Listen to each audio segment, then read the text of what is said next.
What's up guys, Fantasia here with another tutorial in Allegro game programming. In the previous video we covered clipping, and in this video we're going to cover basic sprite and character movement. In the previous video I believe I introduced the function draw sprite, which takes the form draw sprite. The source bitmap that you want to draw onto and the bitmap that you would like to draw. So in that case it would be our character image, and where you would like to draw this sprite on the screen in terms of X and Y, and we will put 20, 30. Okay, and then this is what happened. This is what you want to do when you want to draw a sprite at a specific position, given a specific destination and source bitmap. As opposed to, you could do it. You could achieve the same effect with the blit function. However, it would take much longer to do so. It would be bitmap and then the character, and then turn clipping off by doing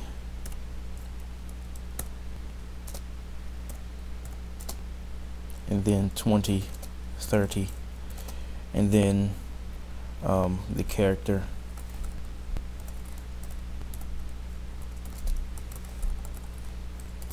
so height, and essentially these two lines of code achieve the same thing as written, just like this. So for convenience, draw sprite is provided, and that is the function that we will be doing. Blit is a function that uses the clipping feature, and it is much more convenient when dealing with functions that need dealing with sprites that need to be clipped, as opposed to just drawn at a certain position at the full in its entirety. So we'll be using draw sprite. Now, draw sprite also uses mask coloring, which means that any black or any mask color in the image, just for 8-bit, is black. It will be skipped over. So for example, our image here called test, which is a blue ball, the black will be completely disregarded, and the computer will skip over these this color. So in essence, in the program you will only see the blue ball and not the black frame. That is only in 8-bit mode. In 16-bit color depth mode and 32-bit color depth mode, the color is not black. It is called magic pink or magenta, which is RGB value 255025. But in 8-bit mode it is black, which is 000 RGB. So what's going to happen, we compile that and we run it, is we get it just as we expect. It is placed at position 20, 30.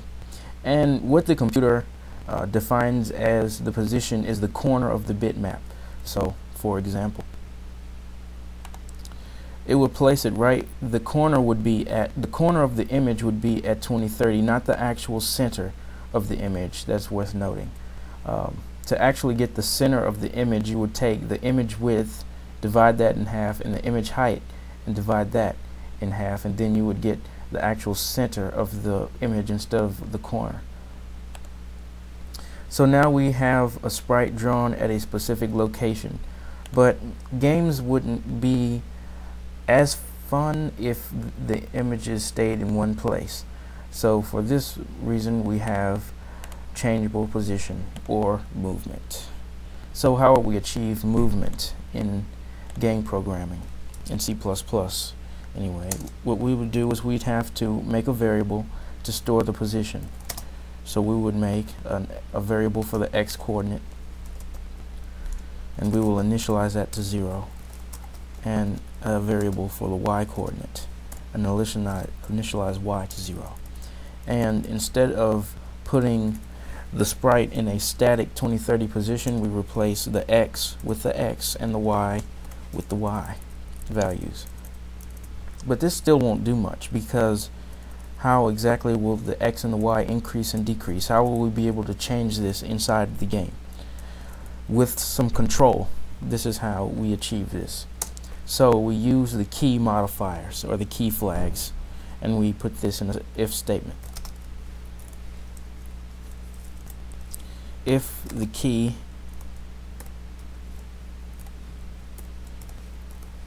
left, this statement is in effect saying if the left arrow key is pressed, then what we want to do is, because we're going in the left direction, what we're going to do is we're decreasing the x. We're going to decrement the x by 1.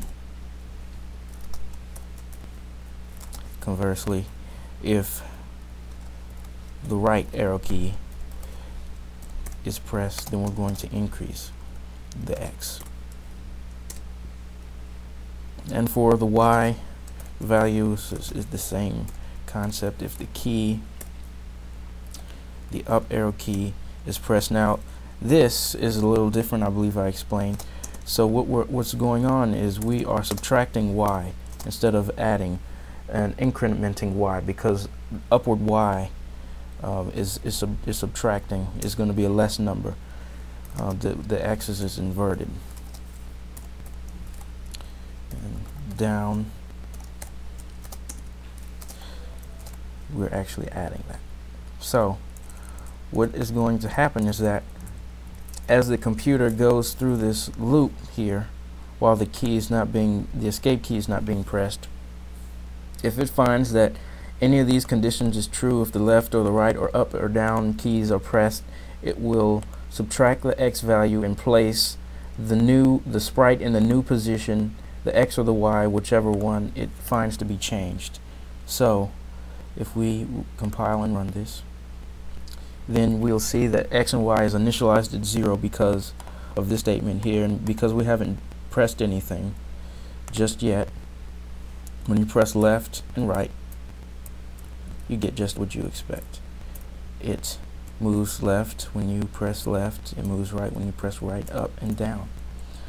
So analytically, what's happening here is that it's drawing the sprite, you're blitting the what's on the bitmap to the screen, and you're taking and you're clearing everything off, and you're starting again, and then you're placing the sprite in the new position. So it's almost like refreshing, plotting in the next direction, refreshing, plotting, etc., etc. So this explanation is pretty brief. This is just the technique of moving your sprites and your images. So if you wanted to flip this, if you wanted to flip the x and the y, maybe have some backwards direction, you would just put the y where the x should be and the x where the y should be, and then the control would be a little different now. When you move left and right, you're doing the exact opposite in a different direction, so your movement is flipped. So you can manipulate these values to your liking, which is why programming can be regarded as an art. So that's all for this tutorial. I believe there's nothing more to cover regarding the movements. Just make sure always that you delete and destroy or free up the memory with your bitmaps after you're done with it. And in the next video, we'll cover more concepts on a character, the entity type, or maybe a simple character type to actually get a single object on the screen and think about it in terms of an object instead of in terms of a bunch of different things. So then that's what we'll talk about. Until next time, Sci of Fantasia. See ya.